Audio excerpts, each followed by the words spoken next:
Welcome to your custom deep dive. Today we're looking at a real masterclass in modern positional chess. Yeah, a really fascinating one. Right. It's the reigning world champion Gukesh playing Grandmaster Anish Giri. This was at the 2026 Super Rapid and Blitz in Croatia. And we are going to break down exactly how elite games are won and, well, how they're lost. Exactly. Our mission today is to dissect this pivotal round 6 matchup.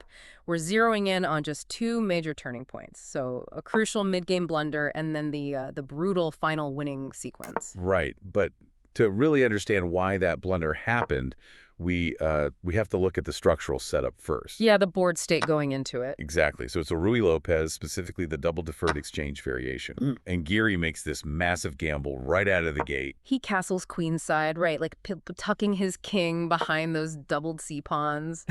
Which, honestly, it feels like building a panic room out of glass. That is a perfect way to put it. I mean, usually double pawns can actually give you some central space control. But here, they're just giant targets for Gukesh's attack. Exactly.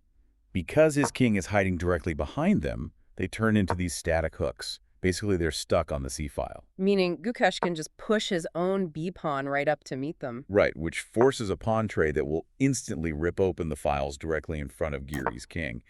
And Gukesh, he spots this vulnerability immediately. But he doesn't just rush in blindly. Like, instead of throwing a wild punch, on move 21, he plays rook to c3. Yeah, 21 RC3. It is this brilliantly quiet, prophylactic move. Just a simple rook lift. It's the chess equivalent of, like, locking your back door before you go kick down your opponent's front door. Perfectly said.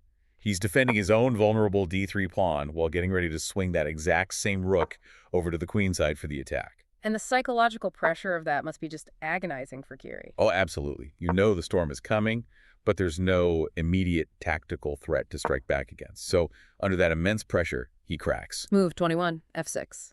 Right. He spent 3 minutes agonizing over that decision, desperately trying to challenge the center and, break the tension. But mechanically, it's a total disaster. It's a complete disaster. It wastes the tempo, it weakens his 7th rank, and it does literally nothing to fix that fragile queenside panic room. So it basically hands Gukesh the exact extra beat he needs. Exactly.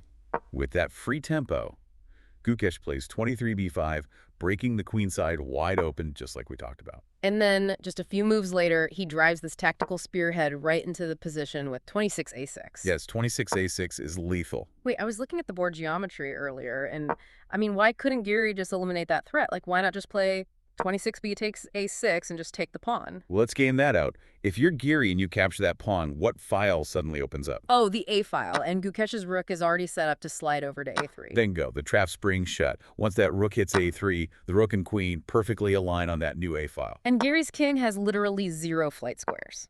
None. Taking that pawn inevitably leads to a forced checkmate, or at least a massive loss of material just to delay it. Wow. So capturing is basically stepping on a landmine.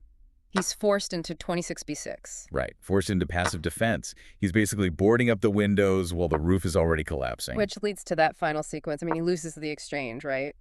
Giving up a rook for a minor piece. Yeah, and from there, Gukesh just slowly suffocates him. There's no messy tactical chaos, just pure positional dominance. Until move 36. Yep, 36 RD6. Giri is completely paralyzed and forced to resign. It really shows how Gukesh has evolved. He prefers these controlled positional squeezes over just pure tactical chaos now. It's the mark of a very mature champion. Definitely. Well, here's a final thought for you to ponder as you navigate your own high-stakes decisions. Are you taking the time to play your own prophylactic 21 RC3? Securing your own weaknesses before you launch your next big move.